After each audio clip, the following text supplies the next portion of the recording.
ஆலயா cotton trending வேட்டிகள் ஷர்ட்டுகள். அரசு முறை பயணமாக வருகிற 7ஆம் தேதி கோலாலம்பூர் செல்கிறார் பிரதமர் நரேந்திர மோடி. மலேசிய பிரதமர் அன்வர் இப்ராஹிம் அழைப்பின் பேரில் 2 நாட்கள் சுற்றுப்பயணம்.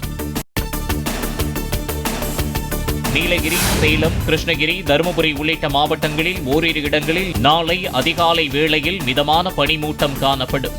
அடுத்த 4 நாட்களுக்கு பனிமூட்டம் தொடரக்கூடும் என்றும் வானிலை மையம் தகவல். தேர்தலை கருத்தில் கொண்டு கூட மத்திய பட்ஜெட்டில் தமிழ்நாட்டிற்காக எந்த அறிவிப்பும் இடம்பெறவில்லை என முதலமைச்சர் மு.க.ஸ்டாலின் விமர்சனம். மாநிலத்தில் நிறைவேற்றப்படும் திட்டங்களுக்கு மிக மிக குறைந்த அளவிலேயே நிதி ஒதுக்கப்பட்டுள்ளதாகவும் குற்றச்சாட்டு. நாடாளுமன்றத்தில் சகோதரர் ராகுல் காந்தி எழுப்பும் கேள்விகளுக்கு அஞ்சுவது ஏன்? முதலமைச்சர் மு.க.ஸ்டாலின் மத்திய பாஜக அரசுக்கு கேள்வி. அரிசி குடும்ப அட்டைதாரர்கள் அனைவருக்கும் ஆண்டுக்கு 3 சமையல் கேஸ் சிலிண்டர்கள் இலவசமாக வழங்கப்படும். அதிமுக சார்பில் 2ஆம் கட்ட தேர்தல் அறிக்கையை வெளியிட்டு பொதுச் செயலாளர் எடப்பாடி பழனிசாமி அறிவிப்பு.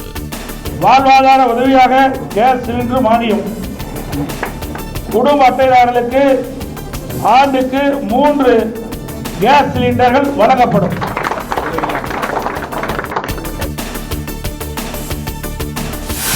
முதியோர்கள், கைம்பெண்கள் உள்ளிட்ட சமூக பாதுகாப்பு திட்ட பயனாளிகளுக்கான ஓய்வூதியம் 2000 ரூபாயாக உயர்த்தப்படும். சென்னையில் செய்தியாளர்களை சந்தித்த அதிமுக பொதுச் செயலாளர் எடப்பாடி பழனிசாமி தேர்தல் வாக்குறுதி. அதிமுக ஆட்சிக்கு வந்தால் மாணவ மாணவிகள் வங்கிகளில் பெற்ற கல்விக் கடன் முழுவதுமாக தள்ளுபடி செய்யப்படும்.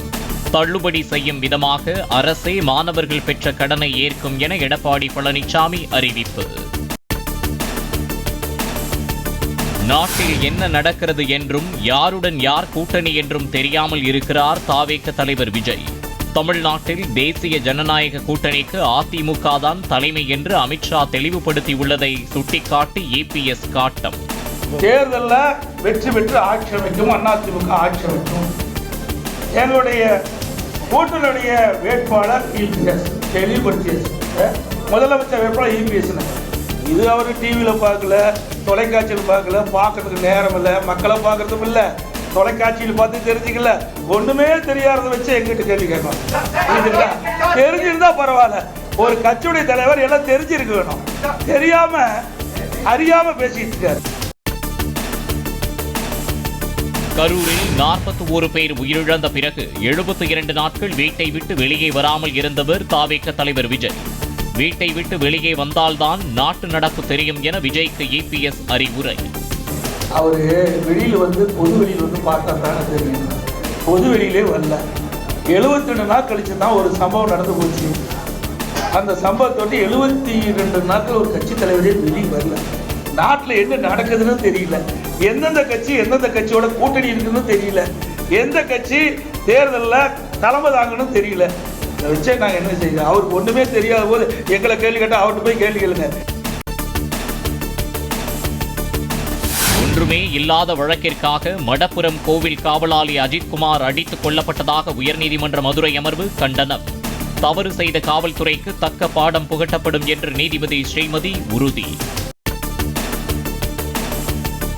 கோயில் காவலாளி அஜித்குமார் போலீசாரால் அடித்துக் கொல்லப்பட்டது உறுதியானதாக சிபிஐ தகவல். நிகிதா அளித்த நகை திருட்டு புகாரில் உண்மை இல்லை என்றும் உயர்நீதிமன்ற மதுரை அமர்வில் சிபிஐ தரப்பு வாதம். அஜித்குமார் கொலை வழக்கில் குற்றம் சாட்டப்பட்ட போலீசார் 10 பேருக்கும் தொடர்பு உள்ளது. நகை திருட்டு வழக்கை விசாரிக்குமாறு டிஎஸ்பி கூறியதால் காவலர்கள் கடுமையாக தாக்கியதாக சிபிஐ விளக்கம். பல்கலைக்கழகங்களுக்கு முதலமைச்சரை வேந்தராக்கும் சட்டத்திற்கு சென்னை உயர்நீதிமன்றம் விதித்த தடை ரத்து. தமிழ்நாடு அரசின் மனுவை விசாரித்த உச்சநீதிமன்றம் உத்தரவு. தமிழ்நாட்டில் புற்றுநோய் பாதிப்புகள் அதிகரித்து வருவதாக சுகாதாரத்துறையின் ஆய்வில் தெரிய வந்திருப்பதாக தகவல். கடந்த ஆண்டில் புற்றுநோய் பாதிக்கப்பட்டோர் எண்ணிக்கை முதல் முறையாக 1 லட்சத்தை கடந்தது. சிறார்களும் ஜென்சி தலைமுறையினரும் நம்மை பார்த்தால் பிரிவினைவாத அரசியலை விடுத்து வளர்ச்சி அரசியலை பிரதானப்படுத்த வேண்டும்.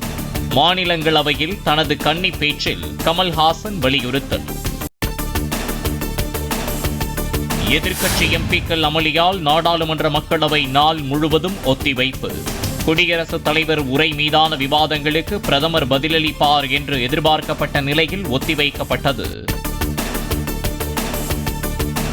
சாதிவாரி கணக்கெடுப்பு தொடர்பாக தமிழ்நாடு உட்பட பல்வேறு மாநிலங்களிடமிருந்து ஆலோசனை பெறப்பட்டதாக மத்திய அரசு தகவல்.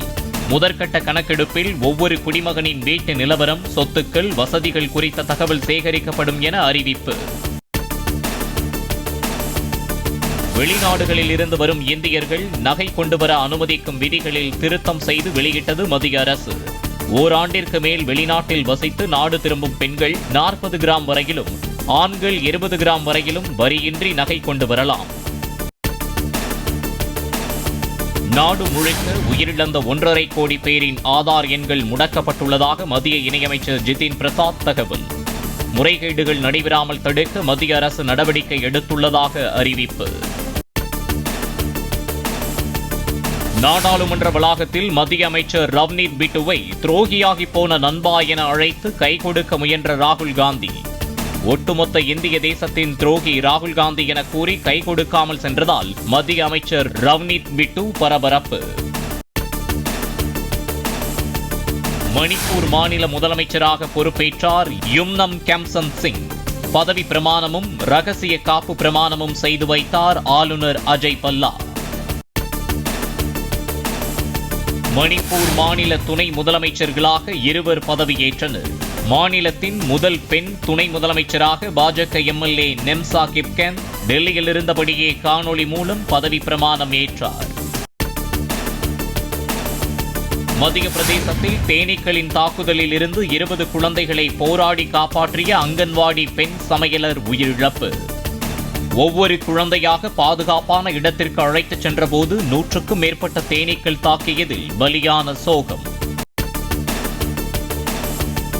ஆபரண தங்கத்தின் விலை ஒரே நாளில் சவரனுக்கு 5040 ரூபாய் உயர்வு. 1 சவரன் தங்கம் 1,19,200 ரூபாய்க்கு விற்பனை.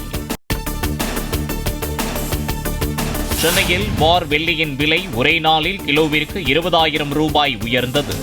1 கிலோ வெள்ளி 3,20,000 ரூபாய்க்கு விற்பனை செய்யப்படுகிறது. ஆலயா காட்டன் ட்ரெண்டிங் வேட்டிகள் ஷர்ட்டுகள். பிளே ஸ்டோர் மற்றும் ஆப் ஸ்டோரில் இருந்து பாலிமர் செயலியை QR கோடு மூலம் பதிவிறக்கம் செய்யுங்கள். செய்திகளை உடனுக்குடன் பெறுங்கள்.